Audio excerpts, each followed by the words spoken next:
गोपाल और उसकी पत्नी अपने खेतों में काम करके तपती गर्मी में घर आते हैं। अरे दीदी, खाना बन गया क्या? आज तो बहुत गर्मी थी। संजना गुस्से से खाना बना रही थी कि तभी गोपाल भी अंदर आता है। भाभी, मुझे थोड़ा सा पानी दे दीजिए ना। और आज खाने में क्या बनाया है भाभी? मैं ना आपकी नौकरानी नहीं हूँ और पानी अपनी पत्नी से मांगो। और खाना मैंने आपके लिए बनाया नहीं है। मैंने सिर्फ सूरज जी और अपना खाना बनाया है। आप लोग अपना खाना खुद बना लेना। मुझे और भी बहुत काम है। खुद तो सुबह सुबह मुंह उठाकर खेतों में चले जाते हो और मुझे यहाँ घर का काम करने के लिए नौकर समझा है क्या? ऐसे बोलकर संजना गुस्से से बाहर चली जाती है। सुनिए, आप बाहर बैठिए, मैं आपके लिए पानी लाती हूँ। सुमन अपने पति को पानी देती है और फिर सबके लिए खाना बनाती है।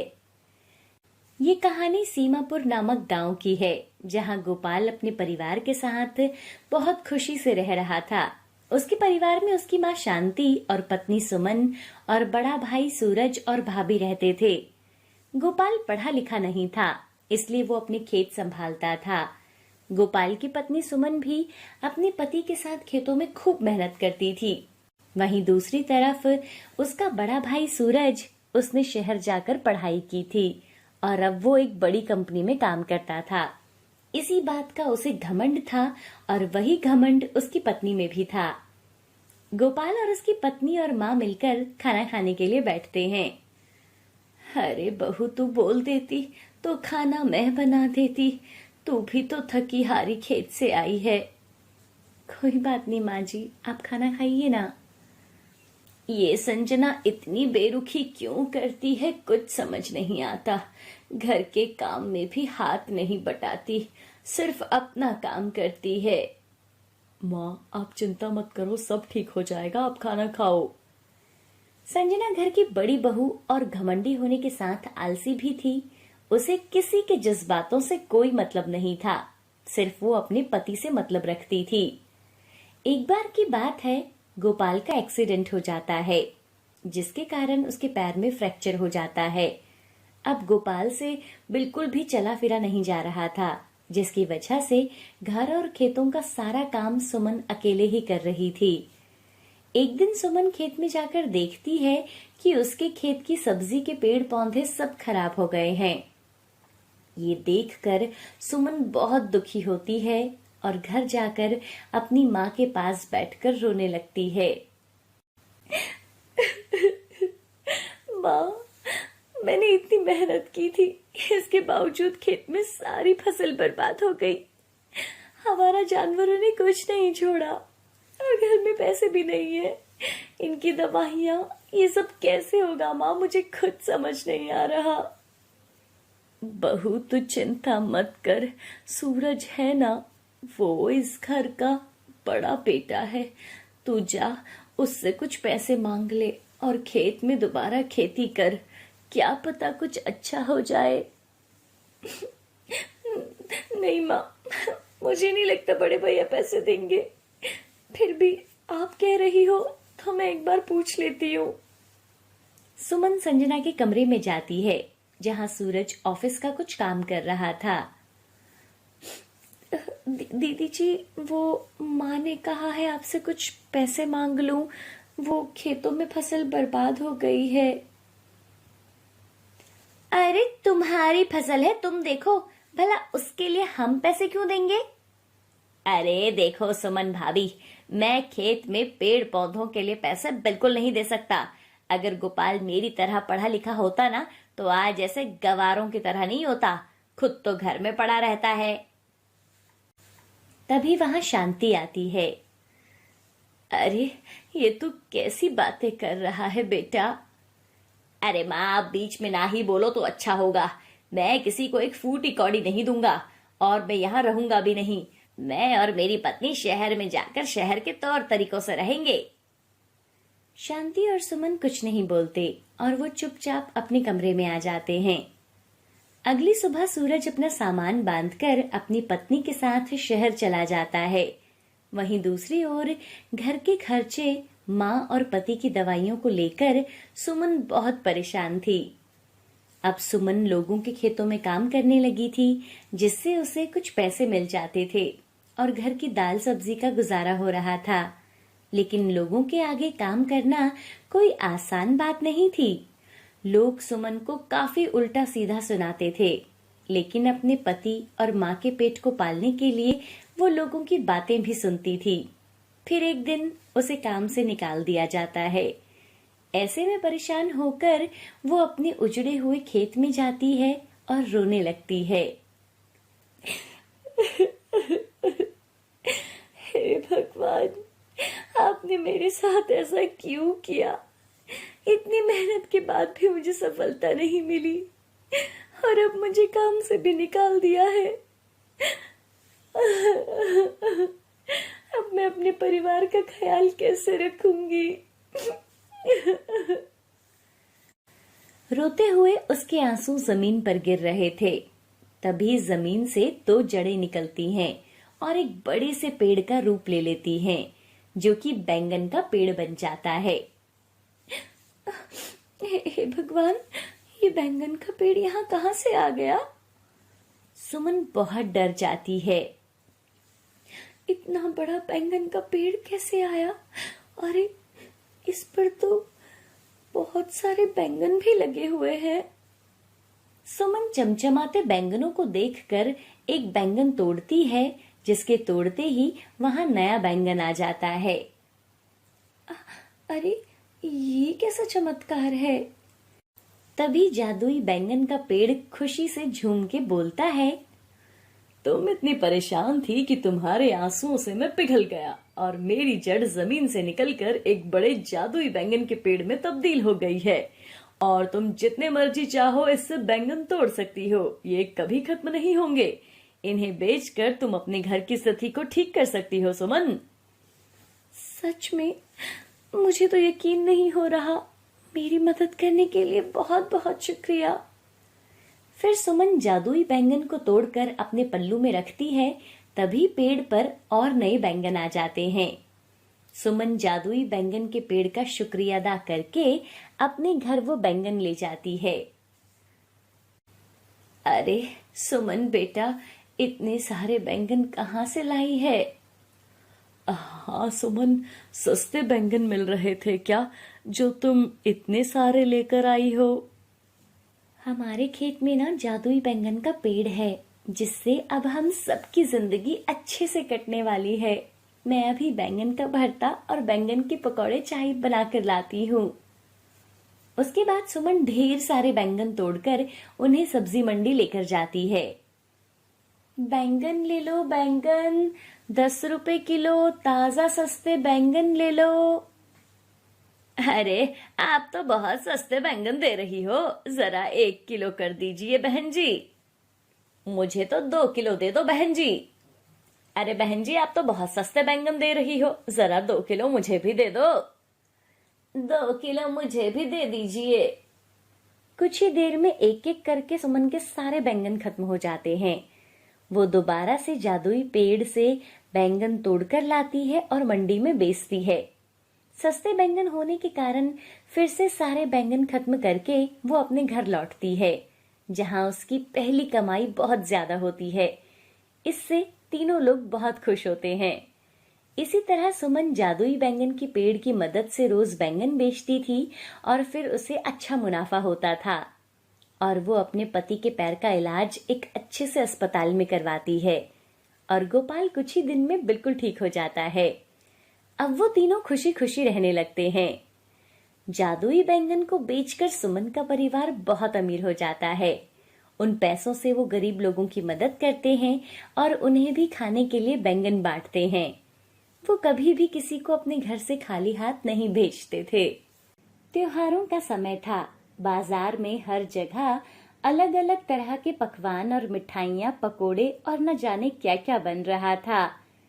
सरला बाजार में से एक सब्जी की दुकान के सामने गुजरती है, जहाँ वो देखती है कि सब्जी वाला 20 रुपए में एक गुच्छी पालक बेच रहा था। अरे, पालक तो एकदम ताजा लग रही है। भैया, 2 गुच्छी पालक की कर दो। सरला पालक खरीद कर घर आ जाती है। उसका 10 साल का बेटा सूरज पालक को देखते ही मुंह बना लेता है। माँ, वो गोपालक के पिताजी जलेबी और पकोड़े लेकर आए हैं और आप ये सड़ी सी पालक लेकर आए हो। माँ, तुम्हें पता है ना, मुझे ये सब्जी बिल्कुल भी पसंद नहीं है। आप मेरे लिए पकोड़े ले आती, मुझे नहीं खाना पालक। तभी वहां रोहित की बहन आ जाती है। तुम्हें पता भी है पालक में कितना आयरन होता है? आयरन? उससे क्या होता है? इसे खाएगा तो तुम्हारे शरीर में खून की कमी नहीं होगी और तुम एकदम स्वस्थ रहोगे। सरला की बड़ी बेटी रूपा बहुत ही ज्यादा समझदार थी। घर के हालातों को देखते हुए वो पड़ोस में ही कुछ बच्चों को ट्यूशन पढ़ाया करती थी। सरला लोगों के घरों में खाना बनाने का काम करती थी। बड़ी मुश्किल से वो घर का गुजारा कर पाती थी। बच्चों की पढ़ाई, घर का खर्च और रोज बढ़ती महंगाई सब संभालना बहुत मुश्किल था। इसलिए उसकी 12वीं में पढ़ने वाली बेटी रूपा मोहल्ले के बच्चों को ट्यूशन पढ़ाने लगी थी।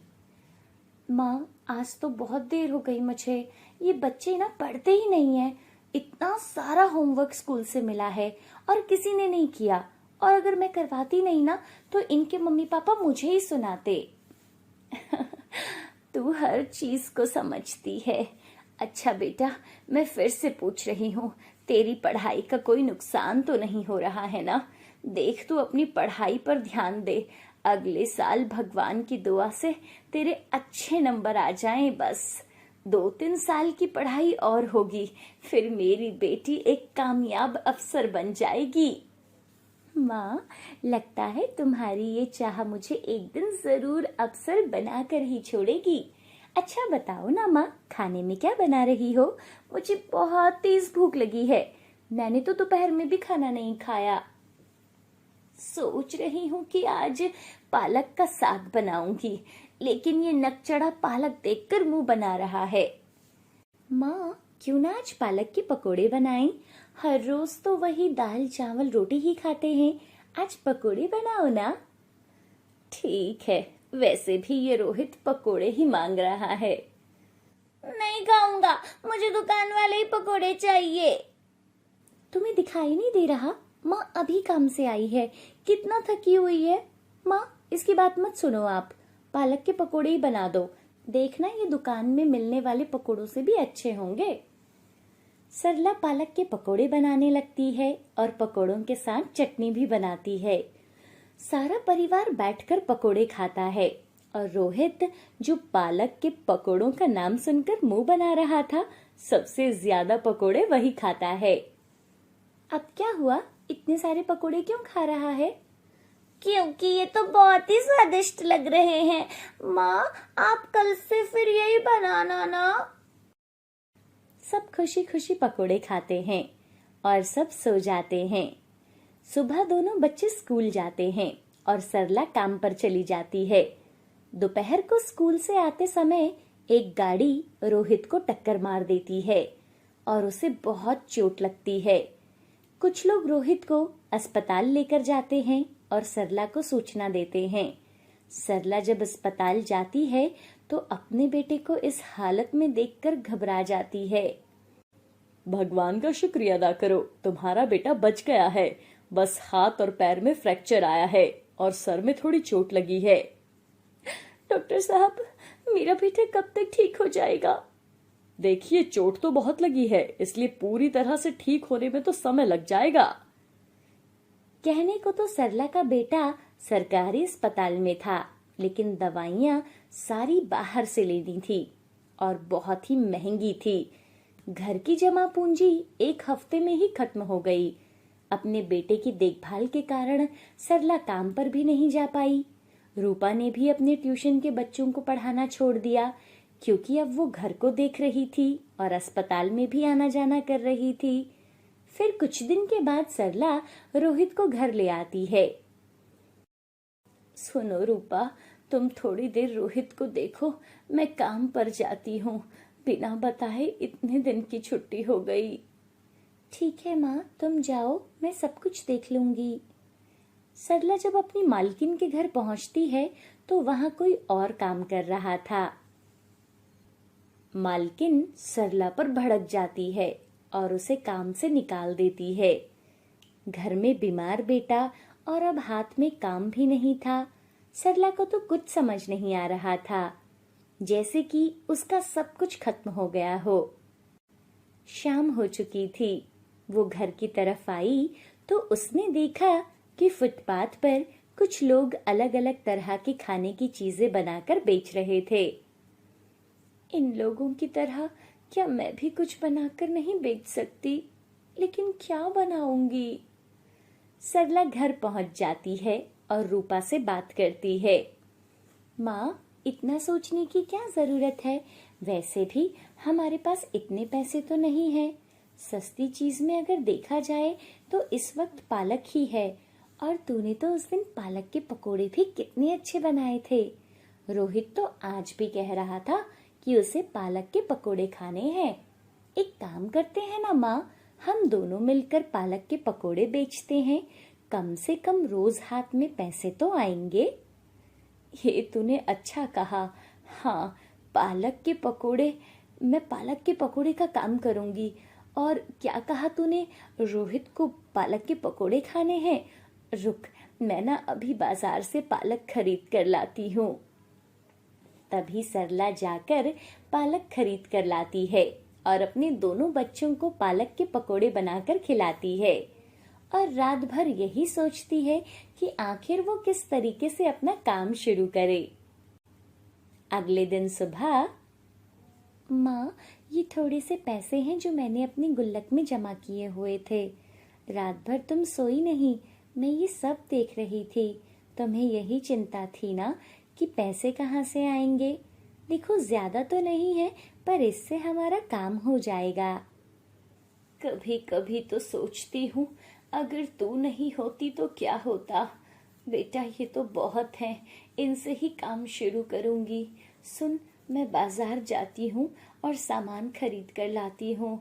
और तेरी भी कई दिन से स्कूल की छुट्टी हो गई है, कल से स्कूल जाना शुरू कर दे, ठीक है? माँ, थोड़ी दिनों में रोहित भी ठीक हो जाएगा, तो परेशान मत हो। सरला बाजार जाती है और पालक के पकोड़े का सारा सामान खरीद कर घर लाती है। फिर वो घर की ही एक कढ़ाई को मांझ कर धोकर अच्छे से तैयार करती है और एक बड़ा पतीला लेती है और सारा सामान और घर का ही गैस चूल्हा लेकर जहाँ सब लोगों ने अपना सामान लगाया हुआ था, वहीं जाकर वो भी अपना सामान लगा देती है और पालक के पकोड़े बनाने लगती है। थोड़े से पकोड़े बनाने के बाद वो आवाज लगाती है, आओ आओ, गर्मा गर्म पालक के पकोड़े खाओ, आयरन से भरपूर, सेहत बने खूब। आओ आओ, गर्मा गर्म पालक के पकोड़े खाओ, आयरन से भरपूर, सेहत बने खूब। दिवाली का समय था। पूरा बाजार लोगों से भरा हुआ था। गर्मा गर्म पकौड़ों की खुशबू पूरे बाजार में फैल रही थी। तभी दो आदमी जो वहां खड़े थे, वो उससे पकौड़े खरीदते हैं। कैसे दिए पकौड़े? 30 के पहिया। फिर वो आदमी कढ़ाई में देखता है, गर्मा गर्म पकौड़े तेल में खौल रहे थे और दिखने में भी वो बहुत करारे लग रहे थे। वो सरला से एक प्लेट देने के लिए कहता है। सरला एक प्लेट में पकौड़े रखकर उसके साथ हरी और लाल चटनी खाने के लिए देती है और दोनों एक ही प्लेट में से पकौड़े खा रहे थे। पकौड़े खत्म होने के बाद, वाह, बहुत ही बढ़िया, आपके हाथों में तो बहुत स्वाद है। इतने करारे और चटपटे पकौड़े तो मैंने आज तक नहीं खाए। सरला की दुकान के सामने से लोगों का काफी आना जाना था। शाम के समय अधिकतर लोग वहां पर खाने पीने का सामान खरीदने ही आ रहे थे, इसलिए सरला जोर जोर से आवाज लगा रही थी ताकि सबका ध्यान उसके पकौड़ों की तरफ खिंचे। आंटी आंटी, एक प्लेट पकोड़े देना मुझे। पालक के पकोड़े मुझे बहुत पसंद है। खुशबू तो बहुत अच्छी आ रही है। लग रहा है पकोड़े भी अच्छे होंगे। सरला उन दोनों को पकोड़े खाने के लिए देती है और मन ही मन उसे बहुत खुशी हो रही थी कि आज उसके हाथ में काम खत्म होते ही पैसे होंगे। जैसे जैसे 8 बजने वाले थे वैसे ही लोगों ने अपना सामान उठाना शुरू कर दिया, लेकिन सरला तो आई ही थोड़ी देर पहले थी, इसलिए उसका सामान अभी भी काफी बचा हुआ था। बस अब वहां 2-3 लोग ही खाने वाले खड़े थे। तभी वहां पर कुछ लोग आते हैं जो इधर उधर खाने की चीज की तलाश कर रहे थे। जब कुछ नहीं मिलता तो वो सरला के पास आकर पकोड़े देने के लिए कहते हैं। थोड़ी देर रुको, मैं अभी गर्मा गर्म पकोड़े तैयार कर देती हूँ। फिर सरला जल्दी से पकोड़े तैयार करती है और उन सबको खाने के लिए देती है। कसम से मजा आ गया, आपके हाथों में तो जादू है। इतने स्वादिष्ट गर्मा गर्म पकोड़े खाने को मिल गए, इससे अच्छी बात और क्या होगी। सच कहा भैया। सरला ने उन सबके पैसे लिए और उनको अपनी साड़ी के पल्ले में बांध दिया और खाली बर्तनों को देखा और भगवान को शुक्रिया किया। हे प्रभु, तेरी बहुत बड़ी कृपा है, बस इसी तरह रोज खाली बर्तनों के साथ ही घर जाऊं। फिर सरला घर चली जाती है तो वो देखती है कि रूपा ने खाना बनाकर रखा हुआ था। ये देखकर सरला बहुत खुश होती है। वो रोहित को देखती है तो रोहित गहरी नींद में सो रहा था। माँ, तुम्हारे चेहरे की खुशी बता रही है कि काम अच्छा हुआ है, सही कहा ना? सचमुच बेटा, देखना सारे बर्तन खाली हैं। अब अगर हर रोज वहीं पकोड़े बेचूंगी तो जरूर सारा सामान बिक जाएगा। माँ, तू घर की चिंता मत कर और रोहित की भी नहीं, मैं ना सब संभाल लूंगी। जानती हूँ तू सब संभाल लेगी। उसके बाद सरला रोज पालक के पकौड़े बेचती और घर पैसे लेकर आती। 1 महीने के बाद रोहित भी ठीक हो जाता है। दोनों भाई बहन स्कूल जाते हैं और शाम को अपने स्कूल का काम खत्म करके अपनी माँ की मदद भी किया करते थे। इस तरह कठिन परिस्थितियों में भी घबराने की बजाय सरला ने अपने हाथों से जादुई पालक के पकोड़े बेचे और परिवार के हालात सुधारे।